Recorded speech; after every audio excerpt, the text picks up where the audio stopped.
Well, let me turn now to these further dependencies, starting with the dependence of the division of labor on exchange and money. We discussed a couple of cases in connection with exchange before the break. This fact that each party has to desire that which he receives from the other above that which he gives to the other. And that is known as a double coincidence of wants. But it's very often difficult to achieve a double coincidence of wants. Just consider you want the groceries that you regularly buy in your grocery store, but to what extent does your grocer, do you think, or the farmers who ultimately supply him, to what extent do they want the kinds of goods and services that you're producing or helping to produce? Where do you think you'd be if your only means of obtaining groceries was by the offer of whatever it is that you yourself produce or help to produce? You wouldn't be able to do it, would you? I mean, think how many of you are working in some line, perhaps of international trade, or your product or services is sold elsewhere in the United States, or maybe just elsewhere in Orange County, away from where your grocery store is. Well, if we were living in conditions in which we were just bartering, offering goods for goods, most people would not be able to live doing the kind of work they're now doing. Certainly if you were producing something like ball bearings, sulfuric acid, steel girders, that would not be a means of your being able to obtain groceries, because you don't have grocers and farmers requiring these things, or at least not very often. If we didn't have money, if the phenomenon of money didn't exist, the division of labor would be a tiny fraction of what it is. The only way you'd be able to be sure of living is either yourself to be a farmer or to do the kinds of things that farmers regularly and frequently needed, like being you might be a blacksmith or possibly some kind of veterinarian. But otherwise, you would not be able to count on a food supply. Now just think of the tremendous benefit that the existence of money provides to the ability to develop the division of labor. All you have to do is keep in mind that money is something that everybody in a society is eager to accept. It's the one thing we're all eager to accept in exchange for whatever it is we're offering. Well, that means that instead of having to concentrate on producing whatever it is your particular suppliers may want, which would be extremely limiting, instead you're able to concentrate on producing anything that any significant number of people anywhere in the world want and have the willingness and ability to pay money for. Why? Because once you obtain money from them, all you have to do is turn around, and whoever you want anything from will be delighted to accept your money. So instead of your having to produce what your suppliers want, which would be incredibly limiting, you can produce what anyone anywhere wants who has money to spend, and then you turn around and you are supplied by your regular suppliers. You haven't had to supply them. You've supplied third parties. You've gotten the money from third parties, and now your suppliers are happy to take the money. So notice the tremendous increase in the extent of division of labor. Instead of each having to work and do things that his particular suppliers want, we do anything that anyone anywhere in the world with money to spend wants. And then we're supplied by anybody. So this is under the heading of the radical increase in the extent of the division of labor that is made possible by the existence of money. And closely related to this, the fact that money and money prices exist, that we have money prices for virtually everything. This provides the intellectual guidance. It's the basis for the intellectual guidance of the division of labor. It tells us what we should be doing and how.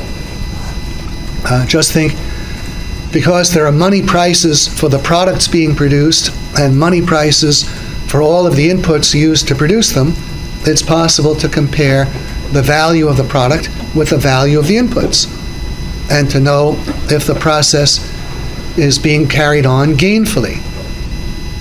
So imagine that we didn't have money and there was something being done in a complex process of production.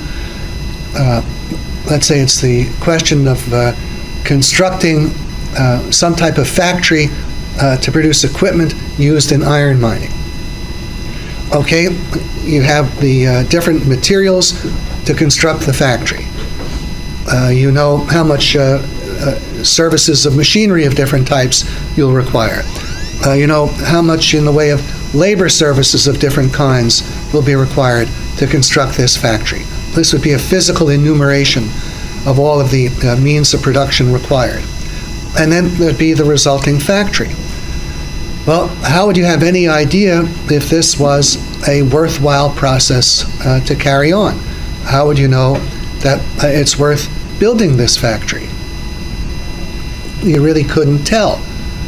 You'd see one set of physical inputs, you'd see another physical output, but you wouldn't have the means of judging whether this was actually something worthwhile to do.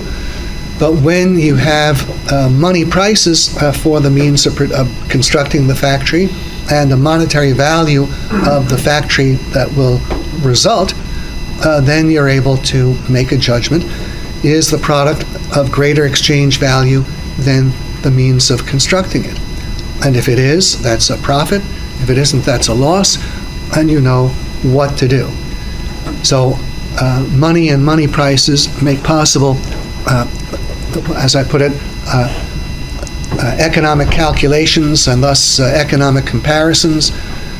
We calculate the money costs of production. We can see the money value of the product.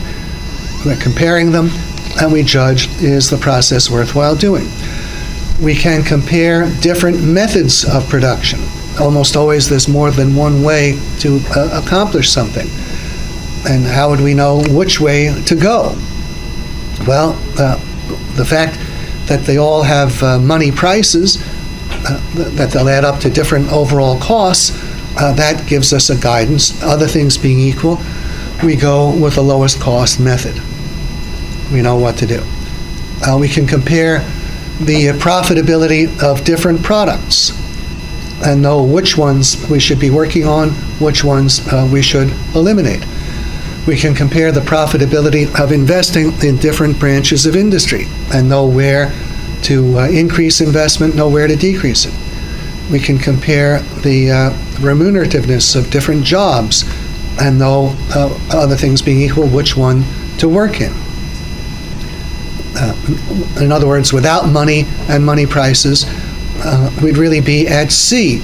We wouldn't know what we should be doing. But with the money prices, we do. And it's not just that this provides some kind of arbitrary method of keeping score, as it were. It's actually an objective basis for behavior. Because if we do want more wealth, which we certainly do, in the context of a monetary economy, increasing your monetary wealth is the means of obtaining more goods in exchange. So if you start out the year with, let's say, $100,000 of capital, and you can finish the year with $110,000 of capital, unless the buying power of money has fallen quite sharply, the $110,000 will enable you to purchase more than did $100,000. And similarly for any other possible case, whatever yields the greater money income or represents the lowest money cost, that is enabling you to achieve more by way of the process of exchange. So it's actually a valid guide to what to do from the point of view of serving your material self-interest. And without it, as I say, we'd be at sea. And then, of course, without money, the division of labor would shrivel to people being farmers or blacksmiths and veterinarians, essentially. Now, a few words on this next major line of dependence, the dependence of the division of labor on saving and capital accumulation. What I refer to in point 1, the initial rise in the productivity of labor in agriculture. Before there can be any basis for division of labor, it has to be possible for less than 100% of the population to produce food for the whole population. If we needed everybody's labor just to grow food, then everybody would just be a farmer, and that would be the end of the story. Before there can be work in doing things other than food production, we have to make it possible for less than the full labor of the society to provide the food for all. And that initial rise in the productivity of labor in agriculture was achieved by virtue of people engaging in some degree of saving and capital accumulation that would enable them to produce more. A classic example, another example that you can read in von Bavarick, the same guy as the pioneer who wrote about the pioneer with the 5 sacks of grain.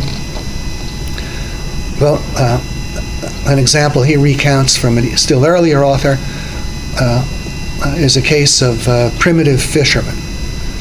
And let's say they're living by gathering fish washed up in tide pools. And maybe they can gather a handful of fish a day in this way. But if it were possible for some of these fishermen temporarily to get by on less fish, abstain from as much consumption.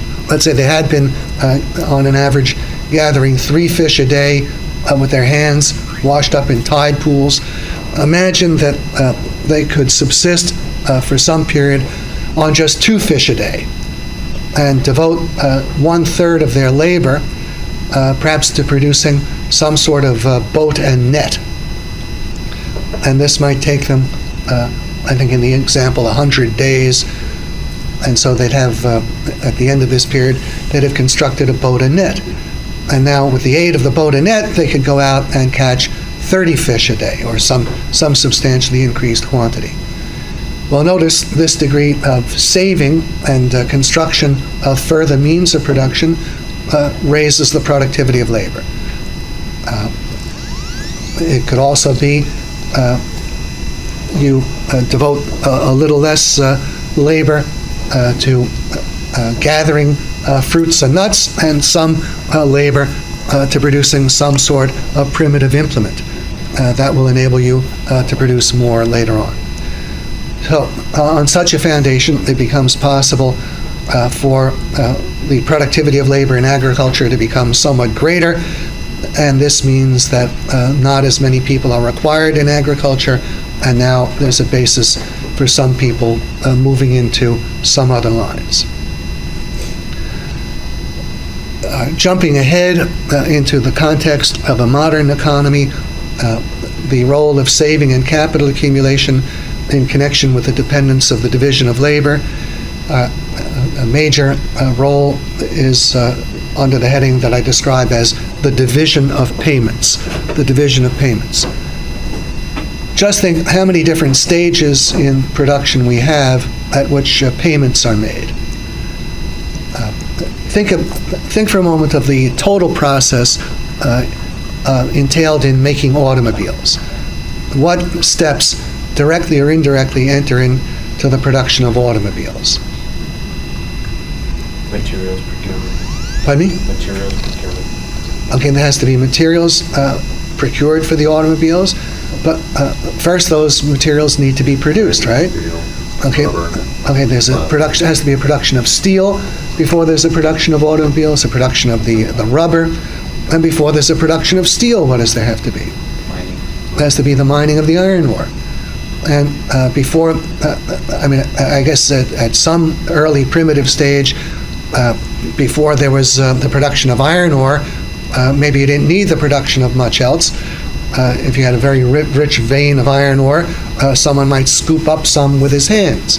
But we got beyond that early on. So what sorts of things would need to be produced before the iron ore? Okay, equipment.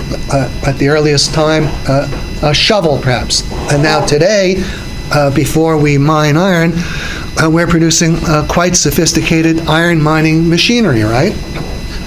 But what do we have to do before we produce the iron mining machinery?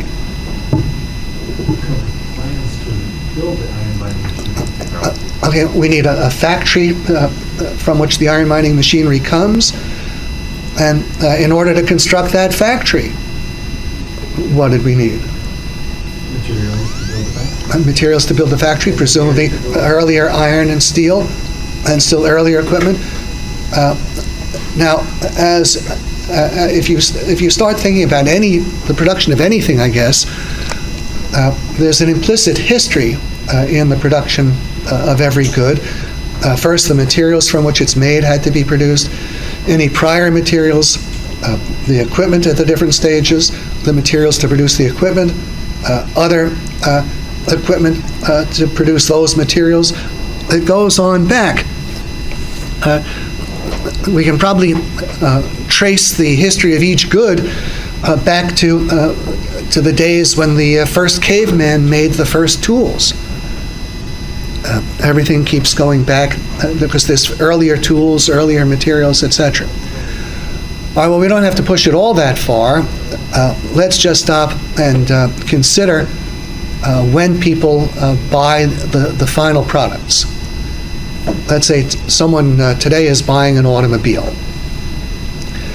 Now, it might be that he pays cash for the full price of the car. Occasionally that happens. But what's a more common method of buying cars? We finance it, and then you can pay for the car over several years. It's common now, I believe, to pay up to 5 years, and maybe even longer. But certainly a 5-year loan is not uncommon. 3-year loans are very common. Now, what does this imply, just this one circumstance, what's implied about the time interval that goes by between the performance of the labor in an automobile factory to make a particular car and the time when that car will be fully and finally paid for? It could be up to 5 years. That's not uncommon. Here we are. Someone is doing some work in the auto plant of helping to assemble the car. His work is embodied in this particular car. It ends up in a dealership. Someone buys it, and the buyer doesn't finish paying for it for 5 years. Well, how many workers do you know who'd be able to work in an automobile plant and wait 5 years before they were fully paid for their labor if they had to be paid out of the proceeds of the sale of the product? None. Okay. Now, even if the car is paid for in full at the dealership, how much time goes by between the performance of labor in the auto plant and the sale made and payment received by the dealer? 3 to 6 months. It can be several months, right? Now, how many auto workers can wait even those few months? Well, not very many. And then, if you look further, what would be what's the waiting time between the labor performed in the steel mill that will help to produce the steel that goes into the particular car that might be paid for at the dealership? That's significantly longer, isn't it, than the wait of the auto worker? And what's the time interval between the iron miner's labor and the payment for the automobile at the dealership level? That's even longer. And then what about the time interval between the performance of labor to make equipment that's in the auto plant, which might be in use in the auto plant for a period of quite a few years? And what about the labor to construct the auto plant. And the auto plant might be in use for 50 years. If you had to wait for the resulting products, if that had to be the source of remuneration, well, the workers involved at that stage would have to wait 50 years or more before they could be fully and finally paid. So I'm pointing out there are major time spans that go on in the production of things. Well, how long do people have to wait, in fact, before they're paid? 2 weeks. The average worker, I think, is paid within 2 weeks. Well, what makes it possible for the average worker to be paid within 2 weeks when the ultimate final product that he's contributing to will not be paid for as a minimum for months, and in many cases for years, decades, even generations?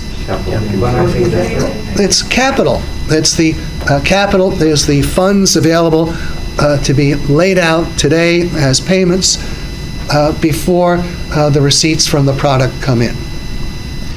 A capitalist possesses funds that he uses to advance, to buy materials, equipment, labor, and these funds are paid out in advance of the sale of the resulting products.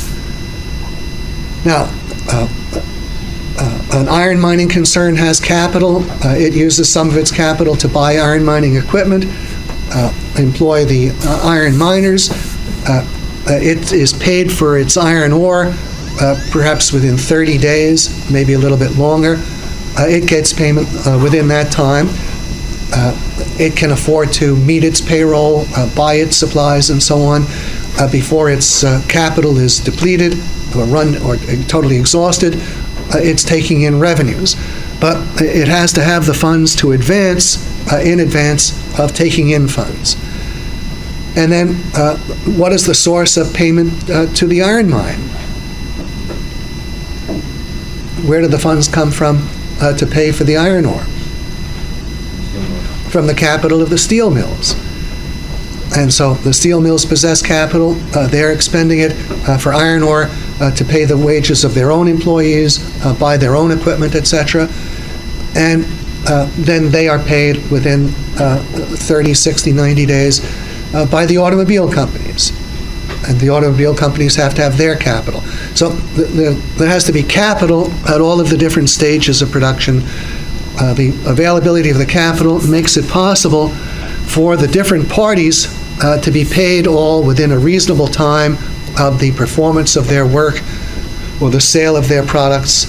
They can all be paid within a reasonably short time, even though the ultimate products that are resulting, such as the automobiles, they may not be paid for many months, years, or even generations. Well, what would happen if we didn't have capital? If we didn't have the saving to provide it? Loans. Get the funding from banks or financial institutions. You say, where do banks and financial institutions get their funds? Are these the great majority of the funds? From public investments. From the savings accumulated by private individuals, right? So it's still capital and savings. But my question is, suppose we did not have savings to provide the capital. Payment would have to wait. Pardon me? Payment to the individuals would have to wait. Payment would have to, people would have to wait, but are they in a position to wait? Yeah. They're not in a position to wait. So could we have any extensive division of labor in a vertical succession of iron miners, steel workers, auto workers? If the requirement was everyone had to be paid within a short time, but there is no capital, then what sorts of things would we be able to produce? No. We'd only be able to produce things that could be achieved within the very shortest spans of time. See, our remote ancestors, the early cavemen, how were they living? Day to day. They were hunter-gatherers. They would have to find food within a short time. They could spend their time roaming through the forest, picking berries and nuts, going on a hunt. They would, if they succeeded, they'd be able to eat. Now, let's say they have a successful hunt. They bring down a big animal, and that animal will last them a few days. Well, what have they got to bring in before that animal is exhausted and the fat on their own ribs is exhausted? They've got to have another animal. So their period of production is limited maybe to a week, 2, 3 weeks. I think a human being can go up to 30 days without eating if he's been able to eat sufficiently in the past. So for our primitive ancestors, their period of production was on the order of a little over a month. They could have a successful hunt. They could eat off the hunt maybe for a few days. Then they could live on their own accumulated body fat for a while. But then the yield had to come in, or they would die of starvation. Now, I don't know how long this took, but at some point we got to the stage of agriculture. But in an agricultural society, you have a harvest essentially once a year. Certainly before modern times, you'd have a harvest in a given area of once a year. And if the harvest was abundant, then it hopefully was sufficient to enable people to live until the next harvest. So that would already imply the existence of greater accumulations, greater savings and capital. But to go still further, then they had to be using some of the labor made available to produce further tools and implements, then apply better tools and implements to the production of agricultural products. So in order to advance, we have to be able to adopt more time-consuming methods of production. And in order to do that, we need to have available greater savings and capital. And saving and capital are essential, as I say, to developing the division of labor in its vertical aspect of a temporal succession of one step following another, and to construct buildings and machines that last many, many years. All right, let me turn now to the dependence of the division of labor on economic competition and the freedom of competition. We're going to have some further discussion of competition about 2 weeks after the midterm, thereabouts, and I'll then attempt to show that what economic competition is actually all about is, as I put it here, the organization of the division of labor. It's what organizes the division of labor with respect to which persons land in which jobs. It's a process of competition that decides who will be company president and who will end up being janitor. That's a process of competition. And of course, which companies will supply which markets to what extent, and which products will supply which markets to what extent. And also, which technological methods will be used to what extent in the production of which products. These are all issues determined by competition. And we'll see that competition is not at all a process of dog-eat-dog, survival of the fittest, etc. It's survival of the fittest products and methods of production, but not the perishing of unfit people. It's not survival of the fittest people at the expense of less fit people. It's actually a process that enables everybody to survive longer and better, because it is succeeding in organizing the division of labor.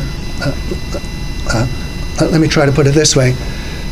Have you ever heard of a dichotomy, or purported dichotomy, between competition and cooperation?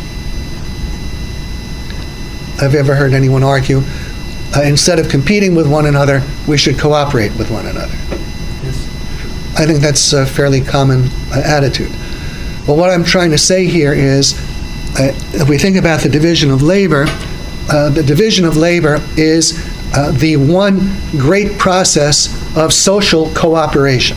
When we work in the division of labor, we're cooperating with one another.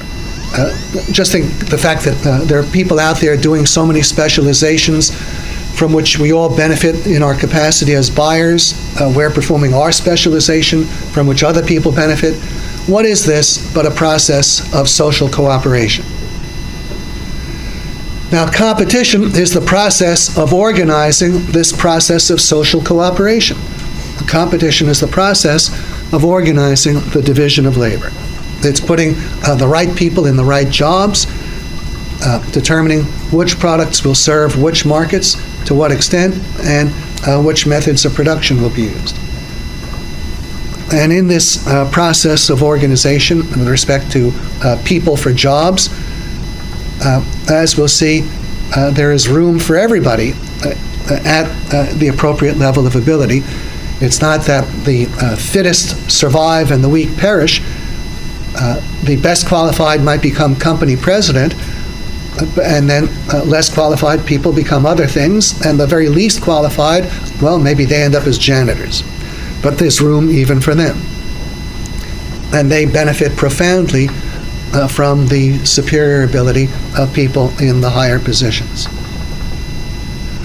All right, well, further, point 2, competition plays a vital role in connection with the division of labor in providing protection against the exercise of arbitrary power by the companies or workers of any given industry. Just think how many vital industries there are, without any one of which the economic system would be largely paralyzed. What could we achieve if the trucking industry stopped functioning? That would cause incredible devastation. All right, suppose the trucking industry is rolling along okay, and the problem is the electric power industry. What kind of economic system can we have without a functioning electric power industry? That would be utter destruction. And the same is true of many other industries. The oil industry, or say it's not the oil industry, then the steel industry. And I'm sure we can think of many, many other industries.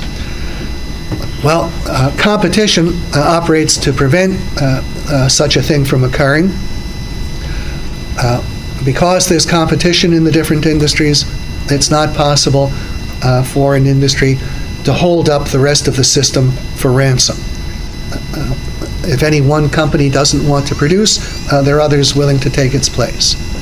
If any one group of workers doesn't want to work, there are others able to do that work. But where free competition is eliminated, then it does become possible for any vital industry to hold up the rest of the system.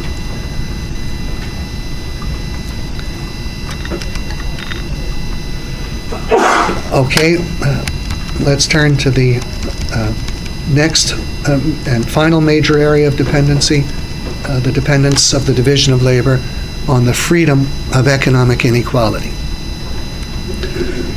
And this would apply to production even not under a division of labor. My first point is forced equality and the destruction of causality in production. See, in order to have anything produced, we have to leave people free to be motivated to produce as much as they can. They can only do that if they are free to achieve unequal results and keep the unequal results. Let's start off by imagining we had a small voluntary commune consisting perhaps of just 10 people. And the arrangement is each member contributes his paycheck to the commune. All right, suppose you're a member of this 10-person commune, and you find a way that you could earn twice as much money, but it means you'd have to work an awful lot harder. And you'll have to contribute your double paycheck to the commune. Well, how much would you increase your own income by virtue of you succeeding in earning twice as much? 1/10. 1/10. You'd increase your income 10%. Well, you might decide, okay, you'll still do it. And especially if you like the other members of the commune and you wanted to be able to improve their conditions too. If the other members are your wife and 8 children, then you'd almost certainly be willing to do this. But let's enlarge the commune now. It's not 10 people, all of the others of whom you like or love or at least greatly admire. Let's say it's 100 million people. It's the rest of your fellow citizens of a good-sized country. Are now you increase your contribution to production, you double it. To what extent can you increase not only what is going to you personally, but what is going to any other specific individual that you value, such as your spouse or children? 100 million. 1/100 millionth. By your contributing double, you can improve your well-being 1/100 millionth. You can improve your wife's or husband's well-being 1/100 millionth, that of your infant children 1/100 millionth, and that's it. Well, is that a perceptible improvement? How does that differ from your not being able to do anything? Insignificantly. So here you are, you have the physical capacity to produce some significant result, doubling your personal productive contribution, but when you have to divide it by a denominator of 100 million, to what extent can you achieve any beneficial result? Not just for yourself personally, but for any other individual whom you value.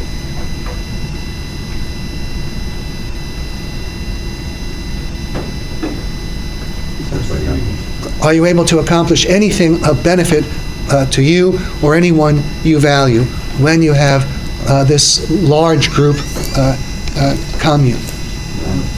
No, you can't. That's why I refer to it as the destruction of causality in production. Here you are, you're able to do something, but you cannot accomplish a beneficial result. Your ability to accomplish a beneficial result is destroyed by the division of the result by this massive denominator. Now, under such an arrangement, whereby everyone has to divide his income, the benefit of his contribution equally with this massive collective, does anyone have a motive to do any more? Is there any motivation to accomplish any more? There is no such motivation. But on the other hand, suppose you could get away with doing nothing. How much would you reduce what's available to you or any other individual whom you loved?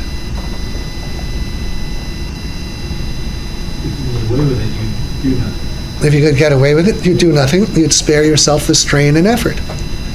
So the incentives of people are not to do any more, but to do as little as possible. Well, if that happens, what happens to the whole productive arrangement? The whole thing would collapse. There'd be nothing produced.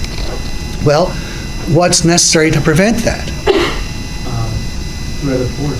The threat of force. You'd have to say, everybody must produce some minimum. There's some prescribed quota, or else. So this kind of arrangement results in forced labor. It's a system of slavery. It has to be a system of slavery because there's no motivation for the individual to produce. And for some reason, so many people think that this is a kind of social ideal. They think economic equality, that's the ultimate ideal. But that would be an absolute, utter disaster. Now, I have a second point here, closely related. It is a little bit of a digression, but it's a significant one, I think. And that's the destruction of causality and cost, e.g., socialized medicine. The same principle of dividing something by an enormous denominator, reducing the outcome to virtually zero. This, I think, goes a long way in explaining what has happened to destroy, or what is going on, destroying medical care in the United States and many other countries. Because all you have to do is apply the same principle of collectivized outcomes. In this case, instead of collectivized income, collectivized cost. Let's imagine that when we all leave here, we'll go to some nearby restaurant, maybe Houston's, I guess, a block or two away, and we'll have lunch, and we'll go on the following arrangement. Everyone can order anything he wants from the menu, and then we'll get one check and we'll share it all equally. Now, this is a small group. I think maybe there's 17 or 18 people in the room, and you're all classmates. All right, now compare the influence of ordering under this arrangement with the situation in which each of us has to pay his own check. If you know you have to pay your own check and you're looking at different items on the menu, let's imagine they have hamburger $7.95, top sirloin steak $17.95. Well, you might prefer top sirloin to a hamburger, but maybe you can't afford the extra $10. So in that case, you order the hamburger. But what if we were going to split the bill 17 ways? Now, your extra $10 raises the group cost by $10, but how much does it raise your personal cost when the check will be divided 17 ways? Well, it's the $10 divided by 17. That's something greater, I guess, than 50 cents, maybe 60, 70 cents or so is the increase in your check.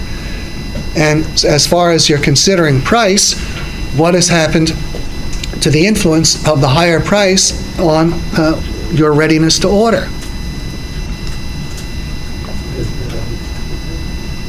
Yes?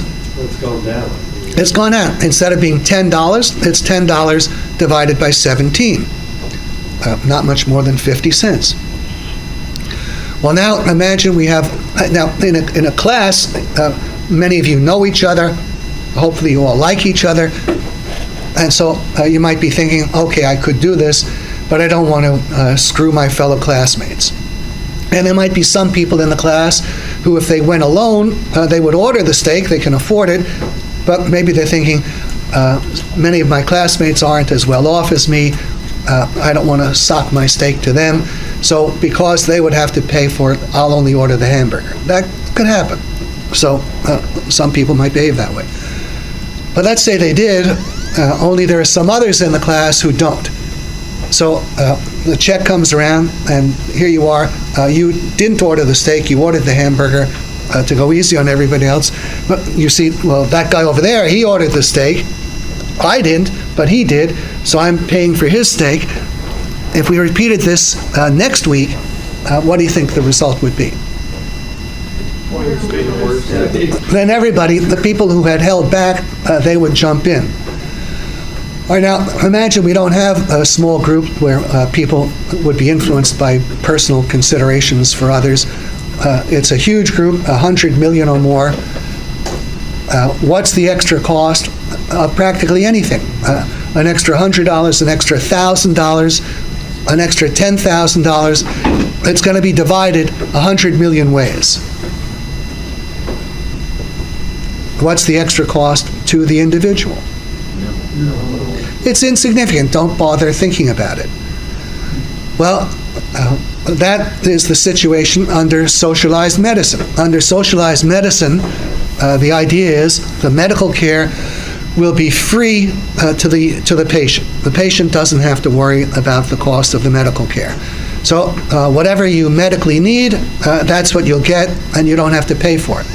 Well, somebody has to pay for it, and that will be the general public. Well, just think, whatever the procedure, maybe it's something that's $50,000, maybe it's more, what is the incentive of everyone insofar as he's a user of medical care under that arrangement? Get as much as possible. There's no cost to the individual. if anything is of any benefit, irrespective of its expense, why not get the benefit? Because it's costless to you. But if everybody proceeds like this, or if enough people do proceed like this, what happens to the overall total cost and then the average cost? They both skyrocket. It would be the same thing under our group ordering. If we all ended up ordering steak, that would be a much higher cost to those individuals who normally would have ordered something less. Well, if we have medical care under the arrangement that everybody can get anything they want, and it's costless to them, well then practically everyone will attempt to obtain everything that might be of benefit, and the result is there's an immense cost. Everyone will end up with a very high cost, but it won't be tied to his individual use of the system. It's tied to his status as a taxpayer. His use or abstention from use of the system has no bearing on his payment. So the incentive is to use it without limit. And how do you think it affects the perspective of the physicians? They don't want to get involved with it. Pardon me? It doesn't, a physician doesn't want to be part of something where they're not rewarded for. Well, let's say at first they'd be rewarded. The physicians are getting rates, and we'll say the government is going to pay them. Up to now, it's been private individuals paying their own way, but now the government will assume payment and pay the physicians in place of the private individuals. And initially, it starts off, the government is paying the physicians comparable to what they would have received from the private patients. They have no motivation to use discretion as far as what procedures they'll do. Okay, the physicians, they're looking at things, and all they have to look at is what could be of benefit to the patient. All they have to do is look at what might be better off, what might be better medically for the patient. They don't have to consider the patient's means. And there can be tests, procedures. If the patient can derive any benefit from this, well, why not go ahead and do it? It's no cost to the patient. Now, also, incidentally, we don't have to make too much of this, but it should be mentioned, you can be sure that there are many, many physicians who would also have an eye on how much additional revenue they, the physicians, would receive. It would be of some medical benefit to the patient, and not incidentally of some significant financial benefit to the physicians. So that seems like a very nice deal. And what would you expect to be happening to the number of tests and procedures and hospitalizations going on under this arrangement? Okay, it would certainly increase. Now, there's really no significant difference between what I've just described and our system of private, quote, insurance, unquote. The size of the groups is not the whole population of the country, but we have many, many medical insurance groups with huge memberships, millions of subscribers. And the way this system has worked is to remove incentives to economize, not perhaps quite as greatly as I've indicated with a full socialized system, but substantially. If when you need to see a doctor, whatever the doctor's charge might be, it's only $10 or $15 out of your pocket, that is not the same kind of deterrent as if you had to pay the full price. If the doctor orders a test for you, well, if you merely pay a certain percentage, that still might be some deterrent, but there are many plans where you don't pay anything, so it's zero deterrent. And the modest percentage, 10% perhaps, or sometimes 20, that's not as much of a deterrent. So what do you think should be happening to medical costs under these arrangements? They should be rising. So I think this is the fundamental explanation of why medical costs have risen and continue to rise. And it explains other phenomena, like you often hear that the claim made that the cost of medical care goes up because of advances in medical technology. I think that's a common claim, right? Do the price of computers go up? Does the price of computers go up because of advances in computer technology? No, it goes down, in fact. Now, why is it going up in medical care? Why should it raise medical care? Well, what happens when there is an advance in medical technology and we have the system is built on the premise that the patient is entitled to the best standard medical care available. That's his right.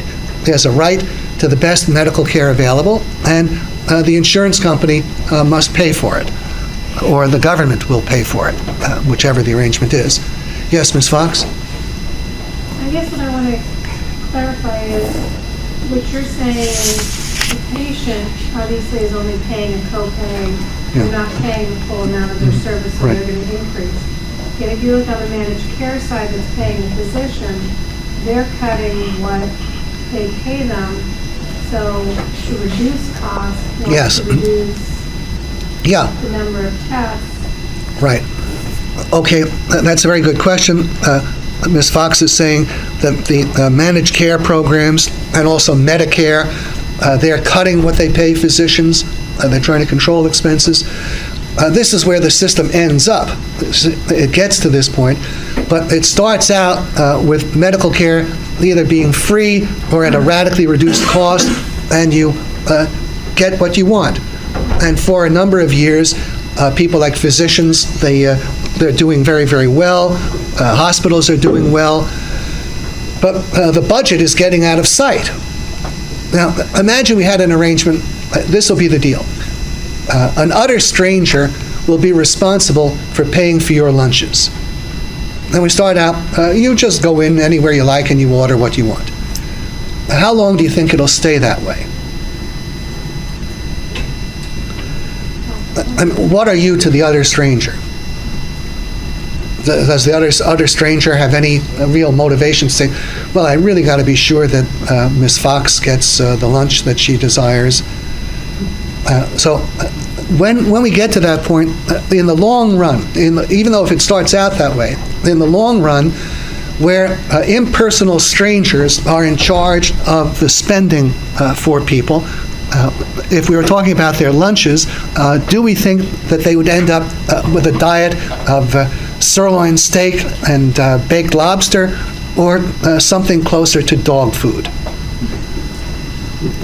I think they would end up closer to dog food.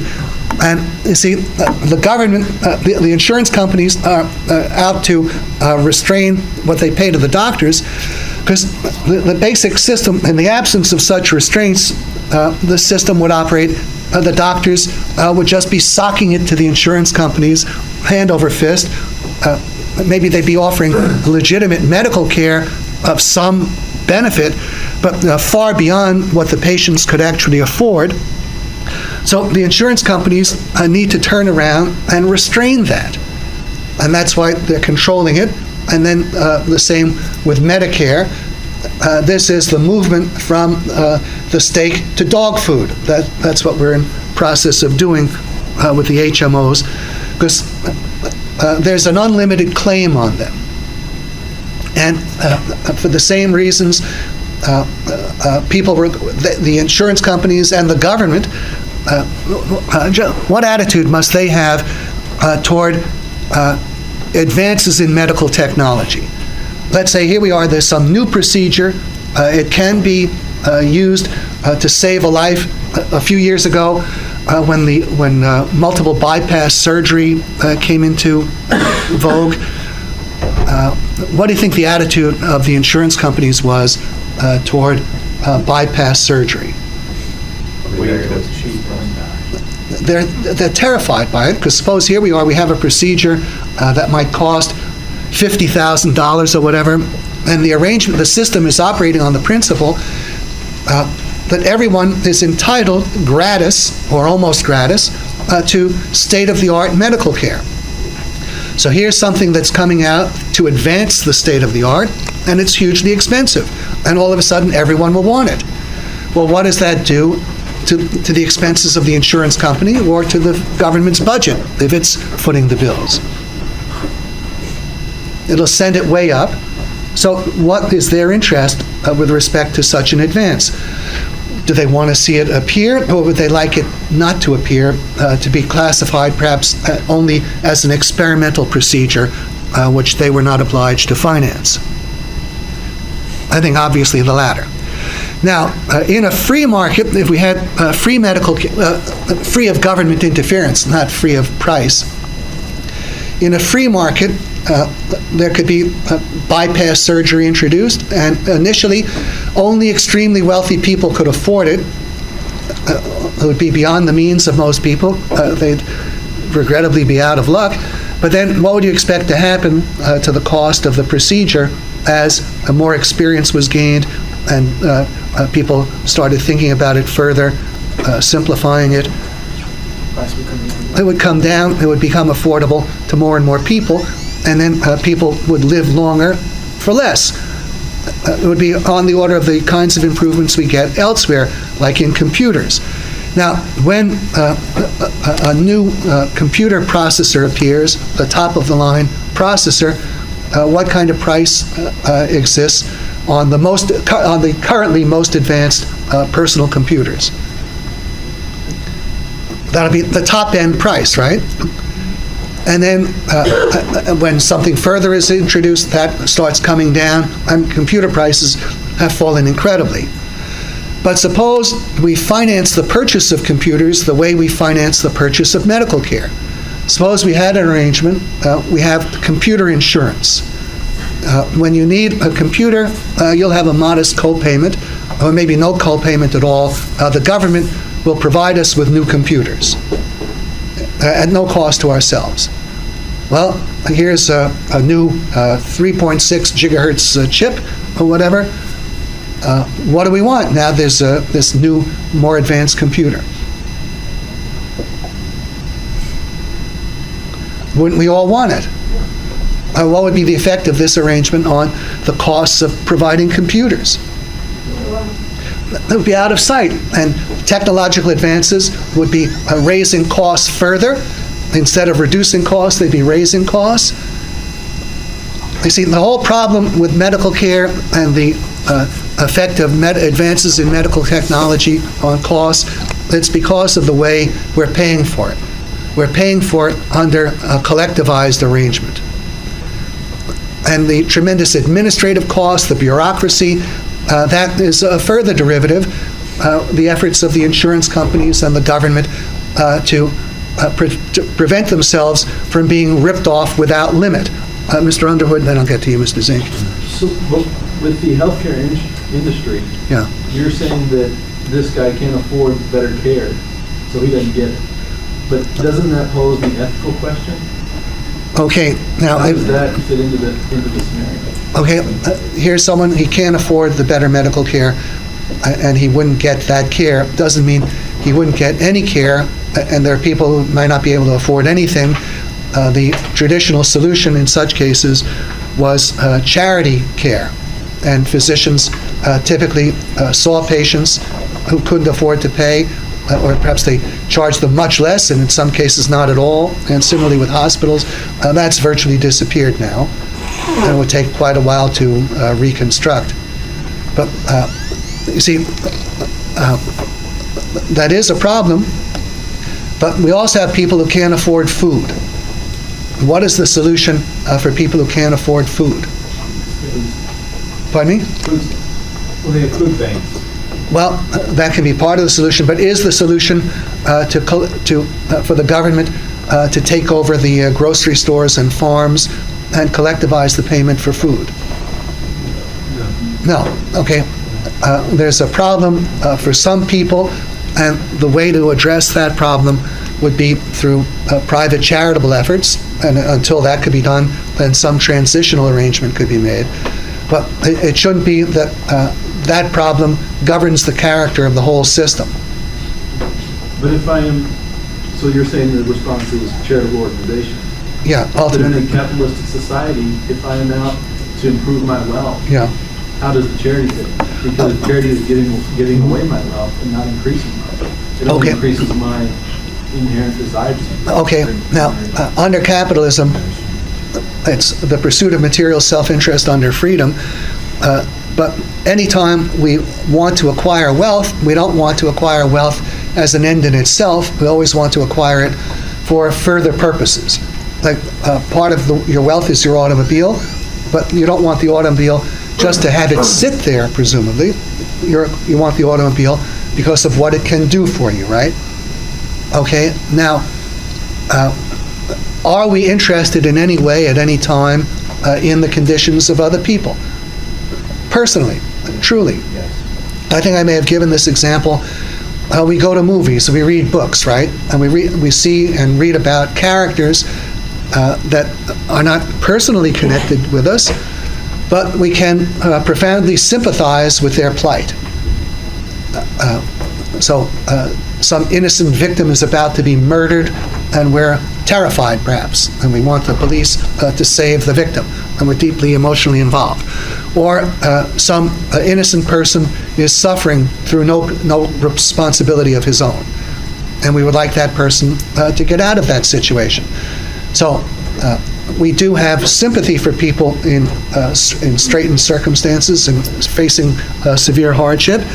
And doesn't that benefit us in some way if, to some limited degree, we can help them? And you might want to acquire some wealth for that purpose.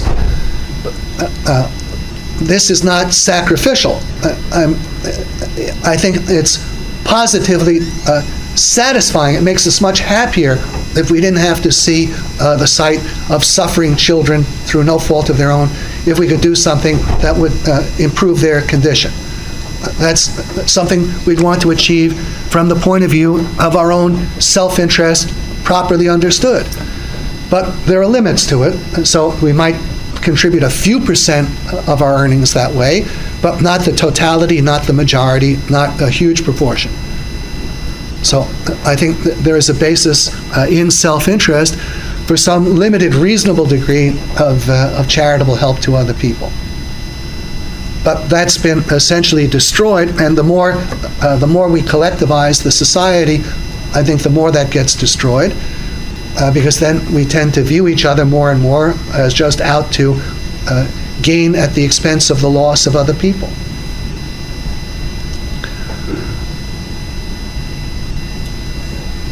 Okay, and I would say also, incidentally, this will be the last thing I say in connection with the medical situation, the whole malpractice problem, all of these suits and the huge cost of malpractice insurance, I think this is a further derivative consequence of the collectivized method of paying for it.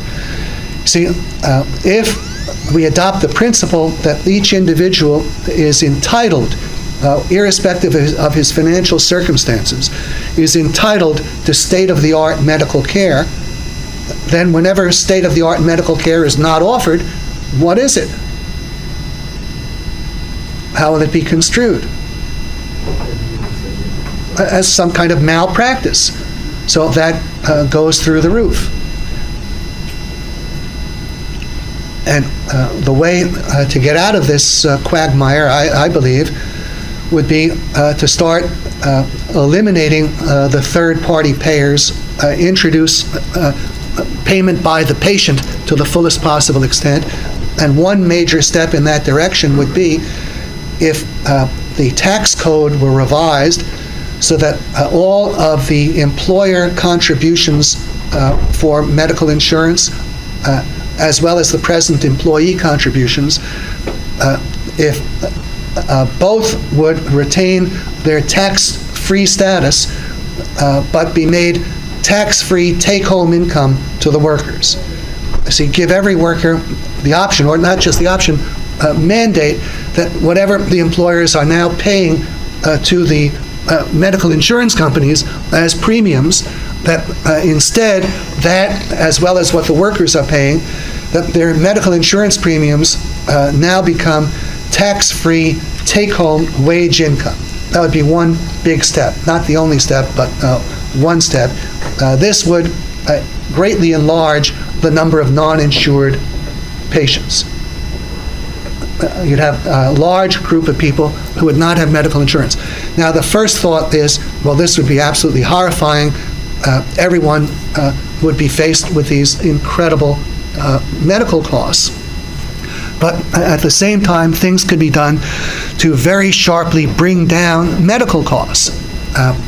What you could do is you could have legislation that the hospitals and the physicians in dealing with uninsured patients would be bound by a different, earlier set of rules pertaining to malpractice, a more liberal set. We didn't always have these malpractice problems.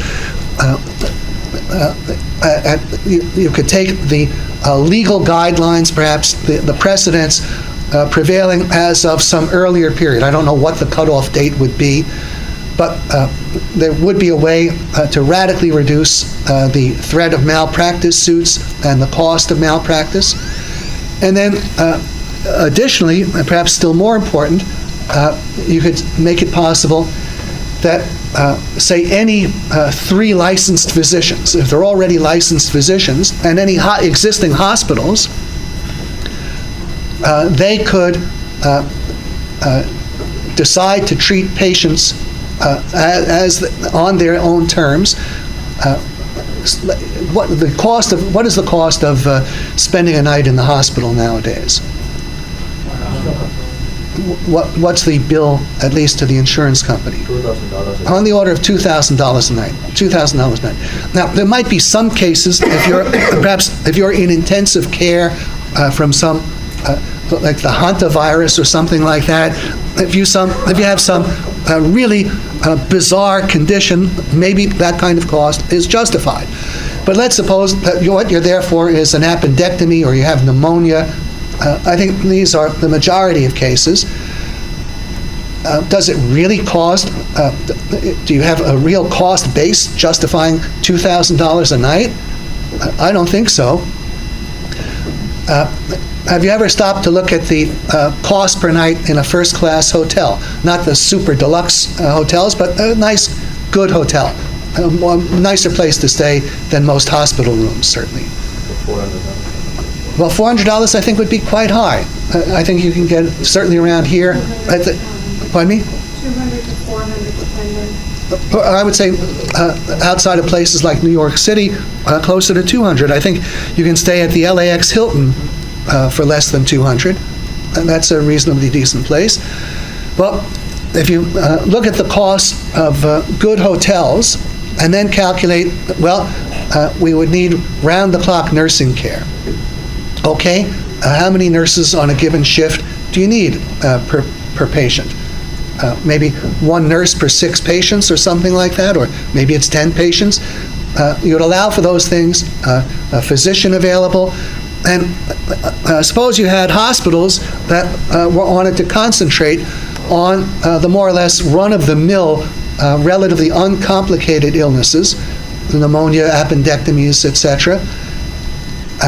What do you think would be and they had free competition. Like say, any 3 already licensed physicians could open such a hospital. You start off, the prevailing rate is $2,000, but if the actual costs incurred in operating the facility were on the order of $200 a night per patient, what do you think would happen to the rates? They would plunge. And then the hospitals would have to be developing methods to become more efficient and have lower costs, which would permit further reductions. You could have more computer-operated monitoring systems and so on. So maybe you could use fewer nurses per patient and do it just as effectively. But the point would be that medical care could be made radically more affordable. And then you could take some further steps. Some steps have been taken. We have the phenomenon, I believe, of assistant physicians. This is something above registered nurses, but still below a physician. And that serves to increase the supply, that takes some pressure off. What about going a little bit further? There are other people with substantial competence in some areas of medicine. How about licensed pharmacists? Why not, at least in certain cases, maybe not for narcotics, but for many other things, allow them to skip the prescriptions or write their own prescriptions. In the past, like in The Wealth of Nations, Adam Smith observes that the poor man's physician is the apothecary. That, of course, is the pharmacist. So what we would want to do is increase the supply of medical services. That would help bring down rates and bring down these incredible hospital rates. So in other words, what I'm trying to say here is I think the way to move is in the very opposite of the way we are moving. Instead of going to the single-payer system a la Canada or Britain, we should be undoing the collectivization of medical care that we've had. Yes, Mr. Noble, is it? Yeah. I see what you're saying under that model with the more typical generic. Yeah. Let's say generic when it comes to healthcare, but Okay. cases. Yeah. But wouldn't that same model drive the price to be outrageous for like a brain tumor? Well, I think that already is outrageous. I mean, how would a normal person be able to pay for that? Okay, now. Yeah, there's true specialty doctors. Okay, yeah. All right, now, you see, there would be a proper role for medical insurance, but not to meet routine medical expenses if you have medical catastrophes. So I would assume you could get a policy that would cover certain types of brain tumors, certain rare types of cancer, whatever, but you'd have to get the policy when you had no indication that you possess such a thing. And you'd have a very, very high deductible, and there is some high deductible major medical insurance available out there, and a possible step in the right direction is to go with such insurance, and that's accompanied also by proposals for medical savings accounts, so you could save to cover the high deductible, and those savings would be a tax deduction. So that's a related way to go. Now, if the question is, suppose there's someone who has a medical condition that will cost $10 million, and it's beyond his means, beyond any ability to insure against it.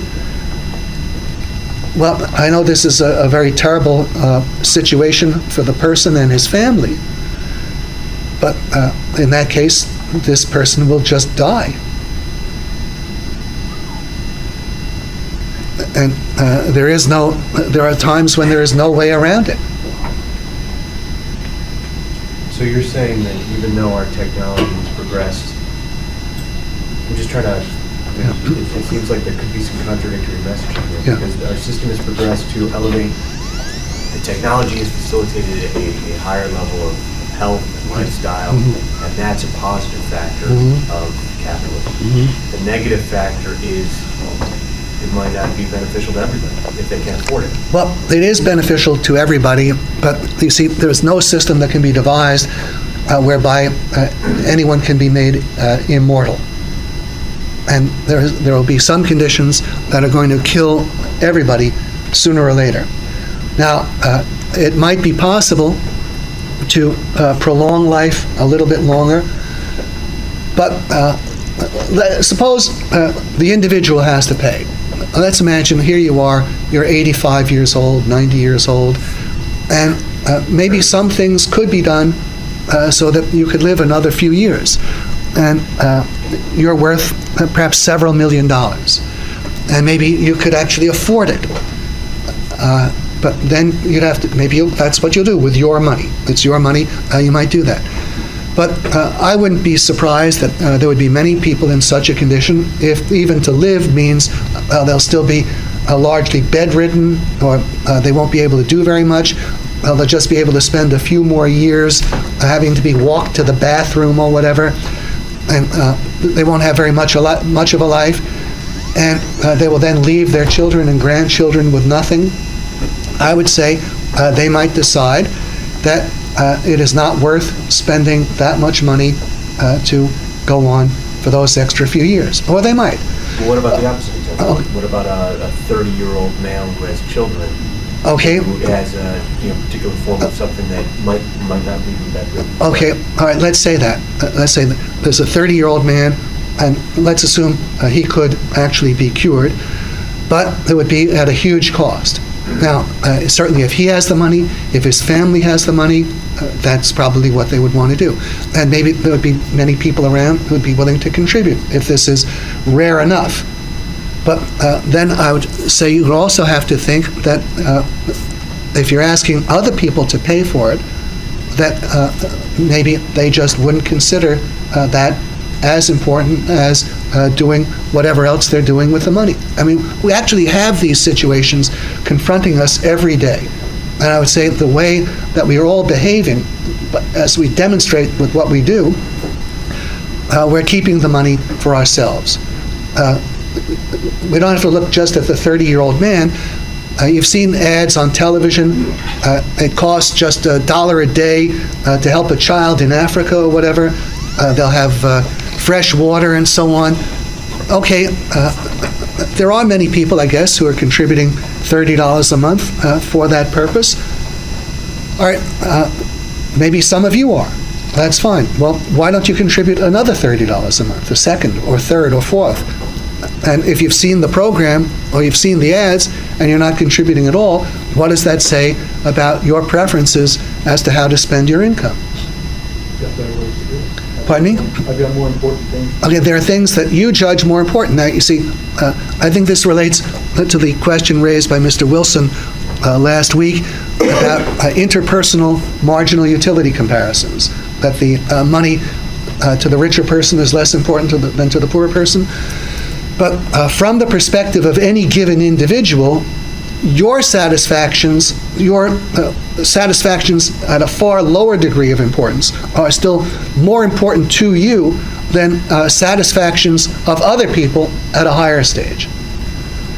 And that's why, even though we might save other people's lives in different parts of the world at a reduction in our own standard of living, we value the marginal element of our standard of living above what would save the lives of these total strangers. Now, that doesn't mean we are totally unconcerned with them and would not want them to succeed, but we're not prepared to interfere with our own lives to do that. We wish them well, we might give them something, but there's diminishing marginal utility applies to what we would give them.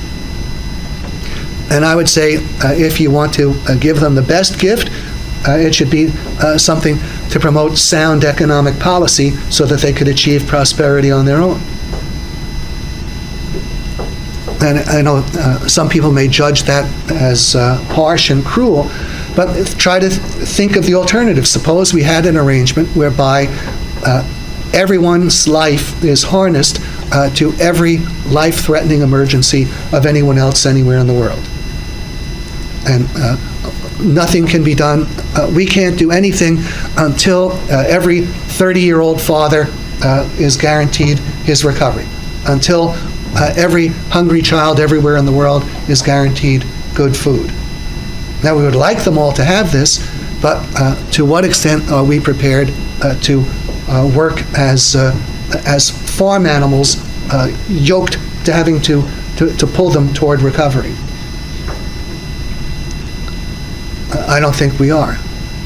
That case, the medical emergencies is obviously where it's a great laboratory to look at ethics in action. Mm-hmm. However, the same kind of forces operate in poverty-stricken areas. And why don't we have poverty insurance? I mean, if I lose my job, shouldn't everybody else take care of me? And that's when you get into tied to everybody. Well, we do have death happens, but that's when you start evaluating what's the value of life. My father died. He said, I can stick around for a couple of months, but it's really not worth it. And that's where a man makes a decision for his own life. And like a 30-year-old man, that has an illness that's going to be financially devastating to everybody. Is it fair for him to say you guys have to? No, it's not fair for him to say. And just to be clear about my question, I mean, I sit to the right here, but my question is like all these arguments seem very black and white, right? They seem to be one extreme or the other. And I think in a civilized society, the answer is somewhat in the middle, maybe a little bit more to the right in the middle, but still in the middle. There seems to be a certain, like, if we're truly going to be, I'm not talking bleeding heart altruism. I'm not talking about burdening the system unnecessarily. I think that there need to be limitations. Yeah. But I think that if we are to leverage this better life, this better technology, this better economic infrastructure, there has to be some trickle-down effect that would fall into the category of socialized benefits without the inherent burden and undermining of a capitalistic market economy associated with it. So, I mean, I guess the only problem I have here is the fact that I agree, but not all the way over to this extreme. I definitely don't agree with this extreme. And it just, in the argument, I'm not seeing anything even remotely in the middle. Right. Mr. Kumar, did you want to say something? I kind of agree with what Mike is saying. I'm sorry? I kind of agree with what Mike is saying. Agree, yeah. In India, it's like a medical fees are paid by the... That's good. In India, where I'm from, the medical fees are paid from our own pocket. Yeah. So I have seen the extremes people abuse that system. For example, when you walk into the doctor's office, the doctor gives you prescription for blood test and all kind of tests which you really don't need. Yeah. So people abuse to just make money. On the other side, where here, the system of the insurance companies abusing the system. For a one night it's $2,000. Tylenol costs $60. In a medical bill. I kind of agree with coming up the middle ground is the right way to do. And also, one other comment. It happened to my colleague. Yeah. They met with an accident on I-40, and my friend's colleague's wife got paralyzed below her neck. And the insurance company refused to pay the airlift fees. Yeah. Finally, after 3 months, she was in the hospital. After 3 months, the insurance company said, no, I can't pay anymore. Then my colleague they had to relocate to India. So even if the medical fees is going to cost $1 million, that's when the insurance company is not going to pay for it. Mm-hmm. Yeah, there's a limit. There's a limit. Yeah. Yes, Mr. Zink. Yeah, even outside the ethical question, even an economic question is, Yeah. one thing that I think people promote health insurance does is motivate people to seek medical attention sooner, get medical procedures that will increase their health. And if it's cost prohibitive, that maybe they would skip steps that would keep their health, which ends up costing more in the long run when they get more severe type of conditions. And also, affects the economy and their, decreased productivity. Yeah, well, there certainly are cases like that, I'm sure, that where people have to pay for medical care. Maybe they'd skip going sometimes when they really should go. So that can happen. But I think the additional demand where it's not as necessary or as appropriate outweighs that. I have Yes, a comment sure. or a question to make. Taking your model that you just explained in favor of non-socialized, under that circumstance, you'd have fewer individuals who are actually consuming high-tech medicine. So if somebody's producing a good or service for a profit, which is what their motivation is to be in business, it seems like under a socialized system, they'd have more incentive to make profit versus the system that you're prescribing. There wouldn't be as many takers or purchasers of this. Okay. So, I don't know, do you end up with like country club medicine? No. All right. Do you see my question? Yeah, I see. Mr. Wilson says he thinks that under the collectivized system, there'll be more customers for high-tech improvements because everyone will want it, and so it'll be more profitable to produce. And in the absence, under the individual paying, the demand is less, so it won't be produced. I think the outcome is really the opposite. When something is new, it's high cost, and only a small market exists. But there will be a market, some market. And then once the high end of the market is served and experience is gained in the production of the thing, the costs come down, the price comes down, the market expands, and then the benefit becomes generalized. And we have all kinds of historical precedents. The automobile, when the automobile first appeared, it was as expensive as a yacht today. And so it was a rich man's toy.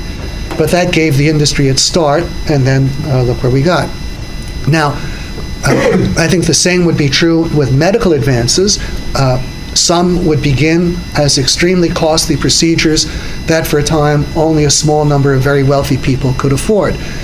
But then the costs and price would come down and the general quality of medical care would be improving. When you have the socialized system where everybody is deemed to have a right to the state-of-the-art medical care, then you might have an isolated case where if they follow through on that and they say, okay, here's this new very expensive procedure and we're making it available to everybody, well, maybe that would be a more powerful incentive. But the government is not going to do that for very long, nor the insurance companies. And so what is their actual attitude toward the advances? Because they're bound to give them to everybody once they approve them. So I would say that's a system in which the advances will not be So initially, possible. it's privatized underwriting of this, but the benefit is for everybody as time goes. As time goes on, you see, things start out in general as luxury goods with a small market, and then their cost gets brought down and they achieve a wide market. And so the regular state of medical care improved and would go on improving. But if the government takes control, then possibly you might have some initial benefit, but the longer-term result will be very bad. And I think we have an illustration in the making in connection with the president's prescription drug benefit.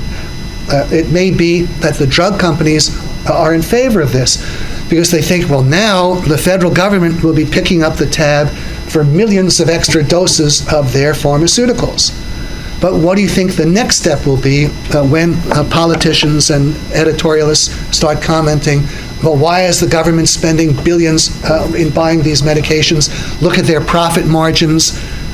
Where do you think the drug companies will end up with this arrangement? I would say it'll be where the doctors are already. The government will be cutting the fees, and then what do you think will be the effect if the pharmaceutical companies don't have huge profits that finance drug research? What will be the effect on the next generation of drugs?